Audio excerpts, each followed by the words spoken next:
So at the release of Attila, it was obvious that shock cavalry is devastating on the charge, but loses to melee cavalry in extended melee.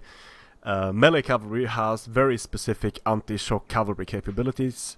Shock cavalry has very specific anti-infantry capabilities.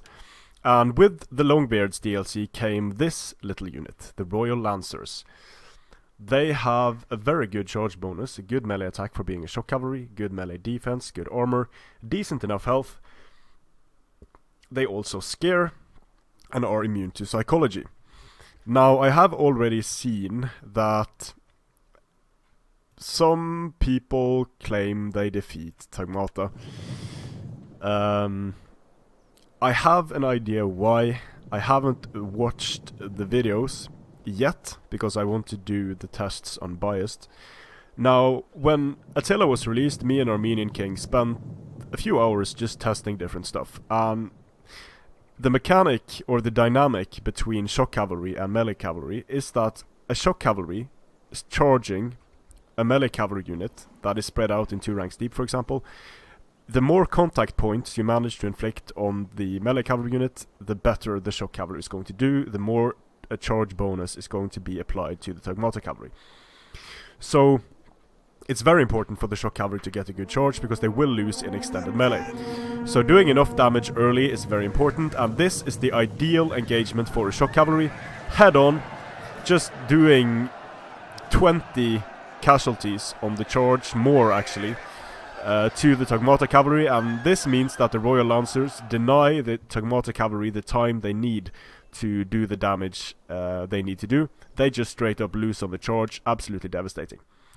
However, what you need to be aware of, and what I talked about in one of the first videos I made, is that you deny shock cavalry the ability to kill enough men on the charge by using the wedge formation. Or the diamond formation. So 3 ranks deep, the Royal Lancers win. The Royal Lancers seem to be doing an amazing job here against the Tagmata cavalry. They are at 40 men, the Tagmata are at 30. However, what starts happening? If you use a wedge on diamond with shock cavalry, you're going to lose horribly.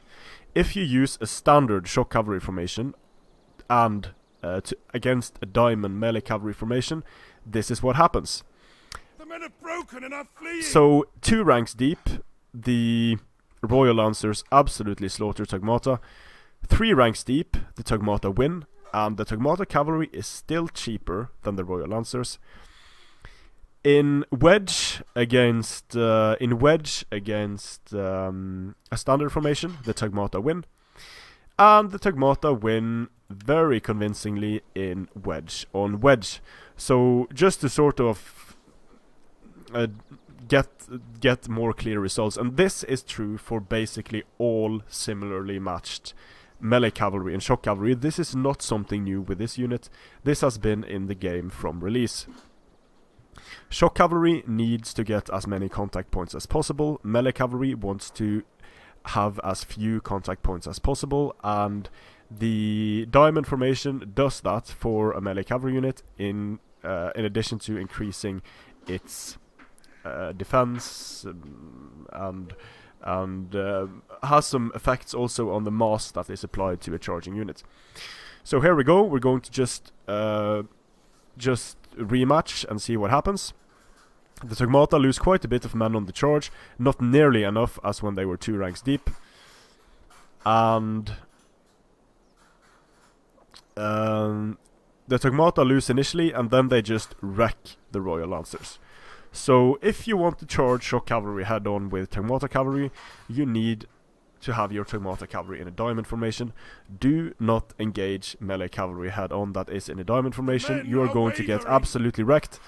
Like you see here, it's not going to end well for the shock cavalry unit. So the Royal Lancers, very good unit. They are not an anti-Tagmata unit unless your opponent has no idea of how to use his melee cavalry and sends in his melee cavalry directly in a thin line against shock cavalry.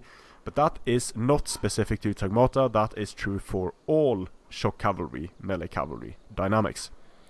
So still a very strong shock cavalry unit, But The men are just broken don't and expect running to for be their able to lives. send in this unit and win against Tagmata. The only unit that won was the one that charged Tagmata head on 2 ranks deep, and there are several other units in the game that can do exactly the same thing. Strength and honor.